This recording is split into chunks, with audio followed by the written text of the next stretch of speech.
Good day and welcome to yet another exciting edition of your favorite tourism broadcast, Tourismus Namibia. My name is Jemima Ndebele and I'll be your host as we go on a tour around our beautiful country, exploring through our three segments, namely topics, destinations, and to the point. Do stay tuned for topics. First up in this week's topics, we will be taking a look at the Royston Wright. Now, a well-known farmer in hunting and tourism circles, Royston Wright was struck this week by lightning on his farm, Okasheru, in the Windhoek district and died.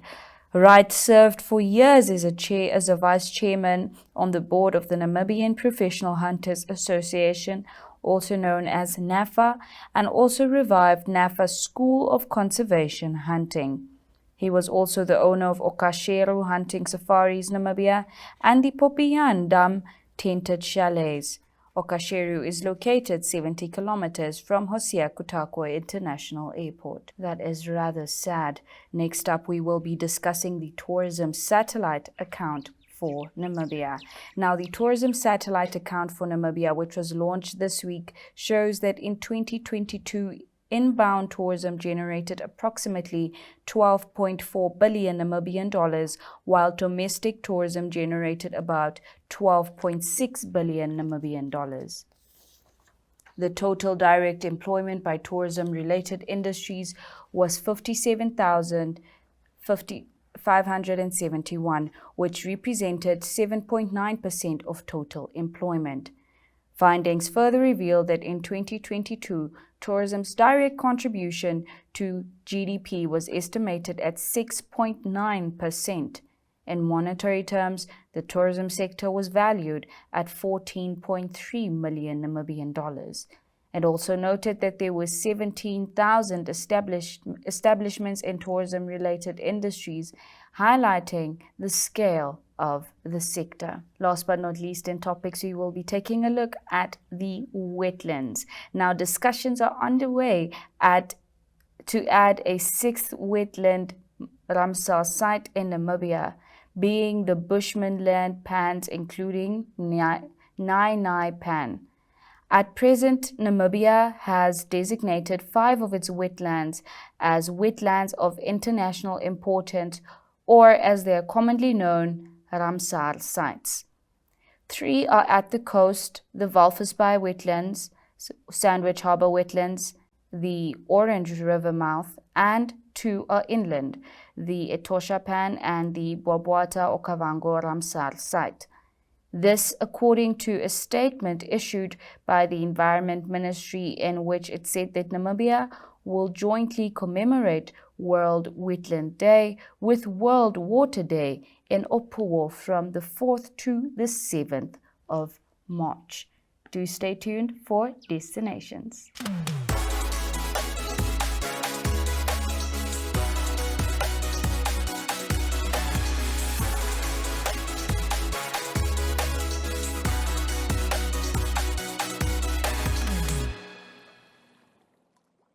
In the segment of destinations, we'll be starting off all the way at the Victoria Falls as Namibia Media Holdings journalist Jareen Hoff and her family visited Victoria Falls, a resort town located in Zimbabwe and lies on the southern bank of the Zambezi River at the western end of the Victoria Falls themselves. Here she shares some of the highlights they experienced on their trip. Let's take a look. In December, my family and I had the opportunity to travel to Vic Falls, where we spent a wonderful 48 hours. Since there are so many activities to choose from and the prices are high, we had to be selective. But these are a couple of our highlights. Enjoy! Since we arrived at around 9 a.m. on day 1 and after checking into our Airbnb and upon the recommendation of our host Jenny, we headed to the Lookout Cafe where you can enjoy stunning views of the gorge at the falls. The cafe's design creates a flow connecting indoor and outdoor dining space, offering visitors a unique experience with breathtaking views and of course something delicious to eat. The Lookout Cafe is also the location of the Wild Horizons high wire adrenaline activities and the Victoria Falls canopy tour, which we decided to do. This consists of the longest zipline ride in the world, or so they say. On this activity that takes between 45 minutes and an hour, you zigzag 425 meters across the gorge, while suspended 120 meters above the Zambezi River below. You'll be harnessed and attached to a pulley, then launched over the edge, picking up speed as you descend over the water. However, if this is not your thing, you can also undertake bike tours, flying fox gliding, which you need to see for yourself, whitewater rafting, and gorge swings from the cafe. One of the activities you can participate in for free is a vulture feed at the Victoria Falls Safari Lodge. Here, hundreds of vultures swoop down and feed on leftover meat scraps and bones from the on-site restaurants at 1 o'clock every day, as well as providing the opportunity for visitors to spot white-headed vultures, hooded vultures, lappet-faced vultures, and white-backed vultures. This supplementary feeding program aids the survival of these remarkable but very endangered birds. After having lunch, we headed to the falls themselves. The falls, located on the Zambezi River, also form the border between Zambia and Zimbabwe and are, simply said, one of the world's most stunning natural wonders. Spanning about 1,000 meters in width and plunging over 100 meters into the gorge below, it is recognized as the largest waterfall based on its combined width and height. Locally known as Moza Autunye, meaning the smoke that thunders, the falls create a mesmerizing spectacle with mist and spray visible from miles away. Surrounded by lush rainforests, the area boasts diverse flora and fauna. Victoria Falls is also a UNESCO World Heritage Site and a popular destination for its awe-inspiring beauty and adventure activities. Finally, to end our day of adventure, we headed to dinner at the River Brewing Company, which is, well, more than just a brewery. Besides being able to taste the locally produced beer, we also had delicious pub grub and a few cocktails. This brewing company is the first and the biggest microbrewery in Vic Falls town. Each one of the beers is brewed from pure Zambezi water, along with German malted barley and hops. And when they're not brewing beer, there's always an abundance of local entertainment as well. On day 2 of our visit, we headed to the Elephant's Walk, where we had a delicious breakfast and could browse amongst the artist village. Here you meet local artists and craftsmen at work, creating uniquely Zimbabwean pieces. You can also visit a jewelry studio to see silversmiths using the art of lost wax casting.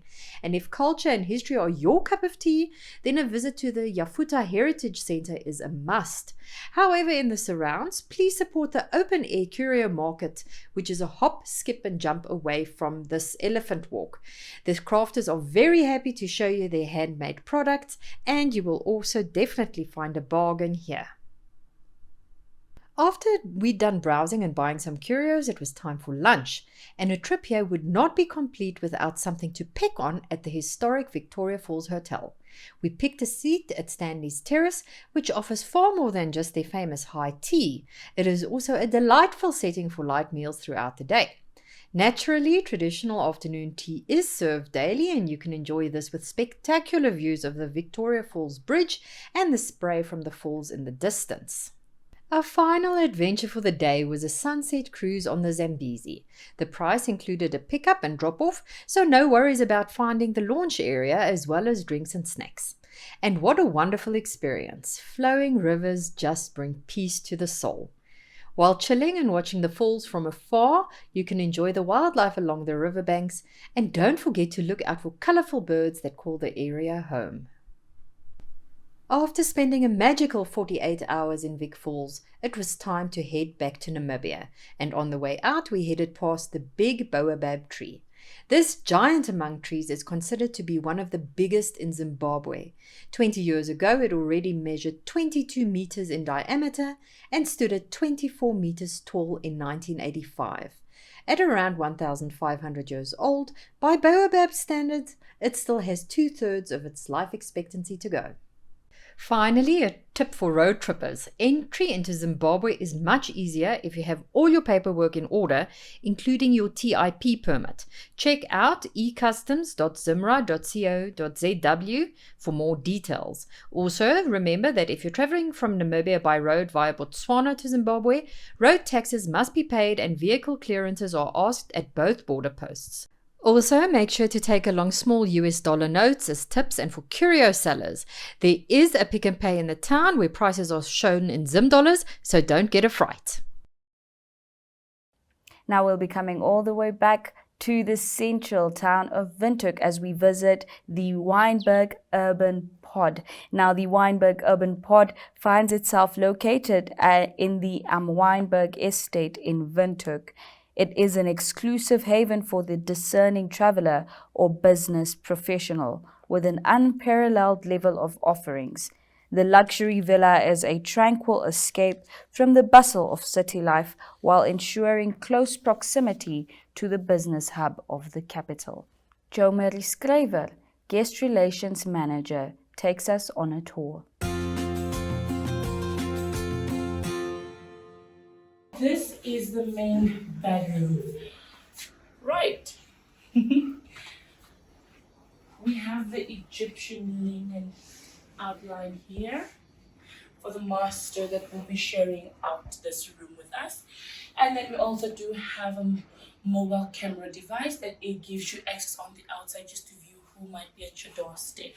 Also connected with a balcony, and of which the awning up here to adjust.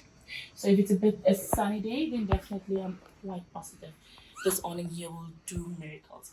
Furthermore, we also do have spa services that we are having on hire. So if they would like to have a spa service, it is a mobile request. If they would like to have a spa service or something that a massage or so on, they can do it out here as well. So we can send out the request to a designated spa that we have, and I'm trusting that will really work well.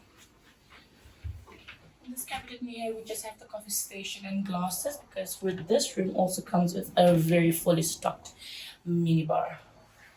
Right, all rooms do have safes in case there are very, very important documents that need to be stored. And so much spacious cupboards. Really great touch. You will never run out of space in this cupboard. If you have here, this is just such a beautiful beauty. The bathtub just out here with the scream of nature out there is really, really tranquil. Yes, just that sound.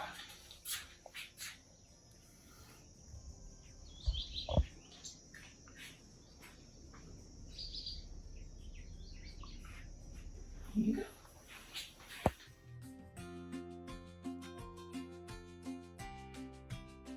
We'll definitely come and just clean so they can be far from the guest.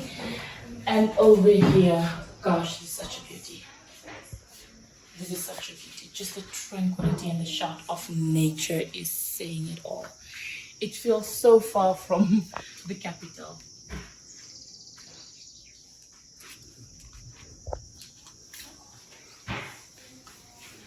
So again, so much space going on. This is our pantry here. It is currently locked. We just restock some items if it is running out over there. And there you have it. This was a recent project that was just launched in September. And the one inspired behind this is our collection manager, Miss Janet Wilson-Moore. At the current moment, we are just running educationals, of which we're trying to familiarize our corporate clients, such as Sense of Africa, Ultimate, as well as ATI, just to name a few. In the long run, or the time to come, we are definitely still hoping to get more clients and make this known to the public for this beautiful beauty. With this pod, we have a designated concierge, which is Jennifer Nakapunda, that will be running through all the reservations, as well as our team that will definitely assist you in any queries. For this, we do also have turn down at 6 p.m. sharp, just in case the guest might need one or two. Furthermore, with this pod, we really like to show out anyone in the hospitality industry that we are here just to be at your service and serve at anything at your feet. So if you'd like to really live a life of great leisure, trust me, if you have a Gondwana card or if you really want to have the upmarket of executive treatment, please to feel free and book this villa.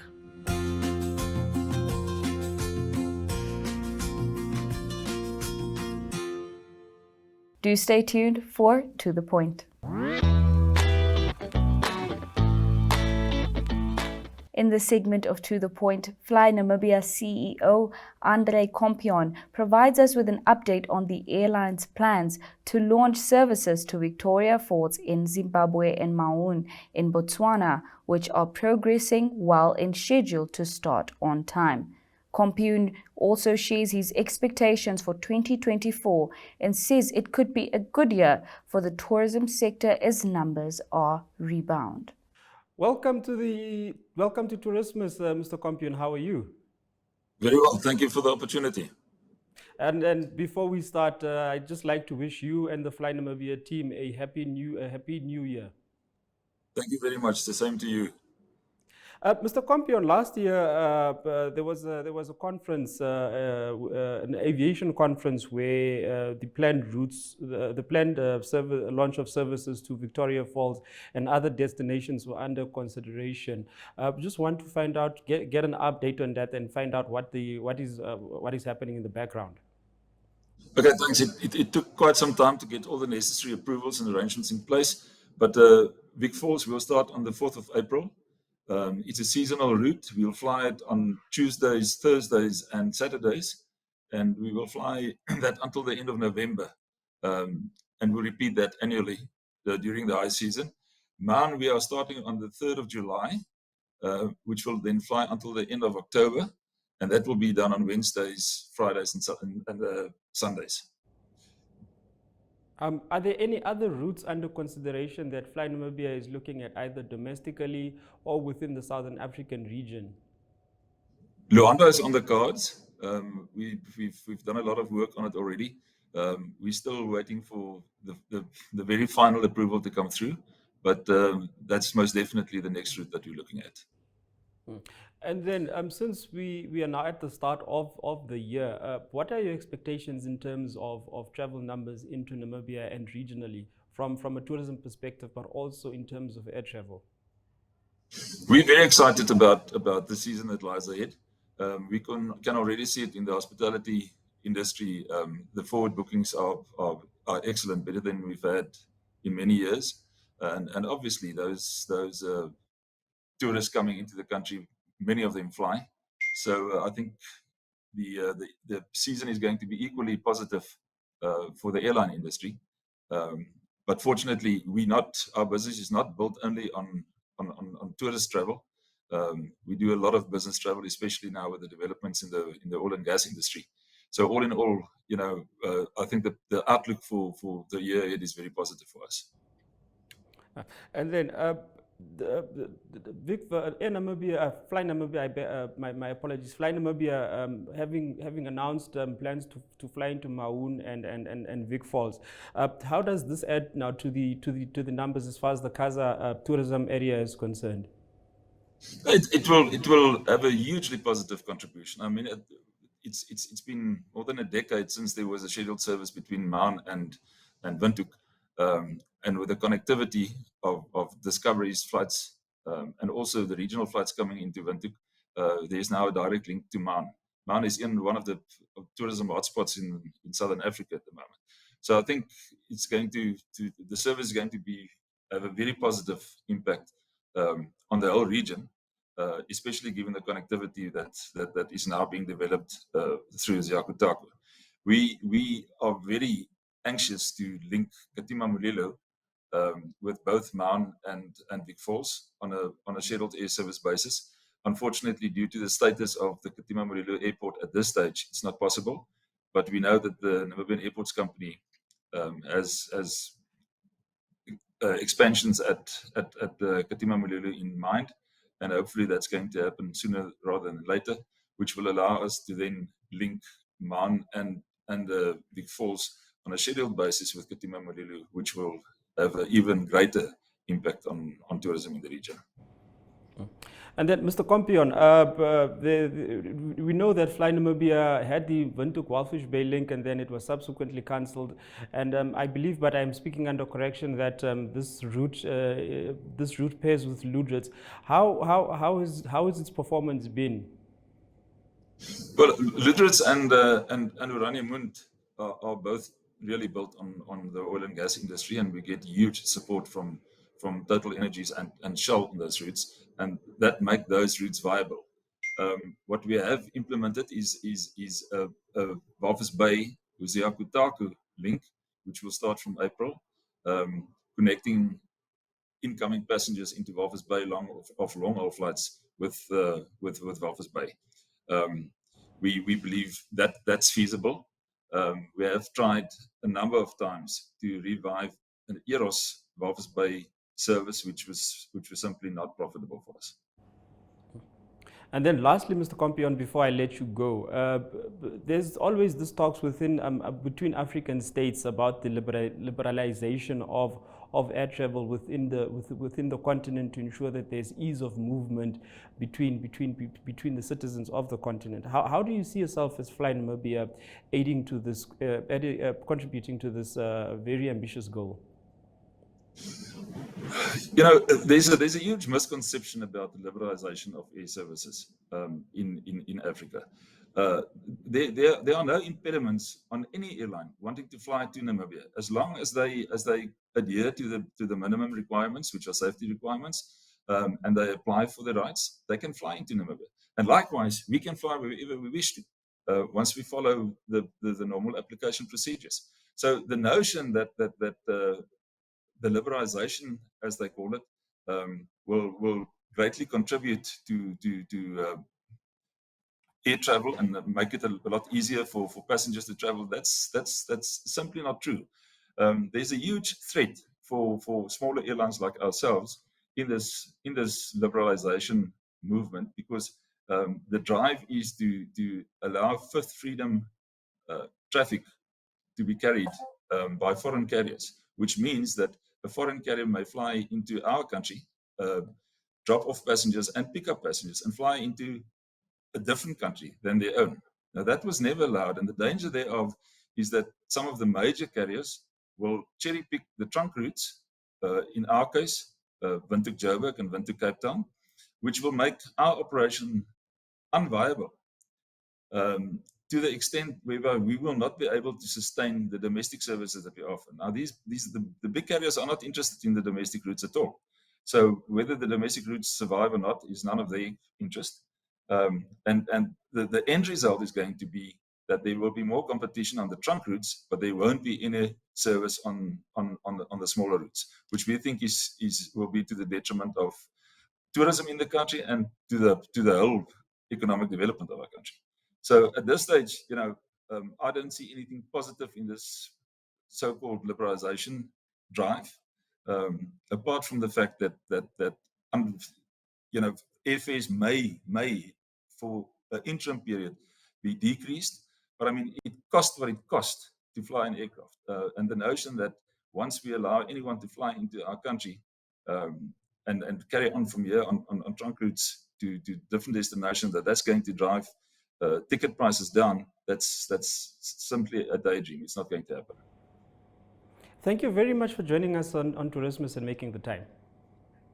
You're very welcome. Thank you for having me.